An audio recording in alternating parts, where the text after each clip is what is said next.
ఏం చేస్తావు నిషా? హాయ్. ఏం లేదు, పైకి ఎక్కేవేంటి? ఏంటి చేతిలో కెమెరా ఏంటి? ఏం చేస్తున్నావు పైన ఎక్కి?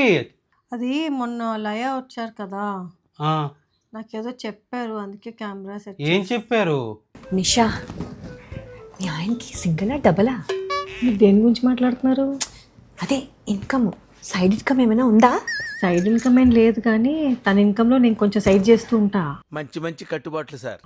కొంచెం కాదు, మొత్తం సైడ్ చేయి. అప్పుడే నీ వెనకాల తిరుగుతాడు. చెప్తే విను. మా ఆయన మీరు చూసినంత అమాయకుడేం కాదు, పెద్ద దేశముద్రు. అందరూ అలాగే అనుకుంటాము, అలా కాదు. నేను చెప్పేది విను. నీ ఫ్రెండ్స్ ఉన్నారా? యా. దాంట్లో చాలామంది అందమైన అమ్మాయిలు ఉంటారు కదా, వాళ్ళని పిలు ఇంట్లో కూర్చున్నప్పుడు చూడు, అందరూ మగాళ్ళు ఒకలాంటి వాళ్ళే. నేను చెప్పేది విను. వాళ్ళని పిలిచావనుకో, వాళ్ళు వస్తారు. ఏదో ఒక టైంలో దొరుకుతారు. ఎలాంటి మొగాడైనా సరే దొరుకుతారు. ఎక్కడో అక్కడ కెమెరా పెట్టు, ఏదో ఒకటి చేసి రెడ్ హ్యాండెడ్గా పట్టుకో.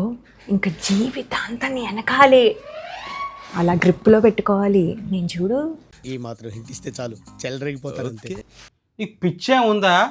అని ఎవడన్నా హాల్లో పెట్టుకుంటాడే, బెడ్రూమ్లో ఎవడ పెట్టాడు కెమెరా తీసుకొచ్చి? నా ఆవిడేంటి అలాంటి ఐడియాలు ఇవ్వడం ఏంటి బాబు? అదేదో సినిమాలో రోల్ శరత్, ఆవిడ ఇంకా అదే మోడ్లో ఉన్నారు. ఏ సినిమా అది? సాంప్రదాయని సుప్పిని శుద్ధ పూసిని.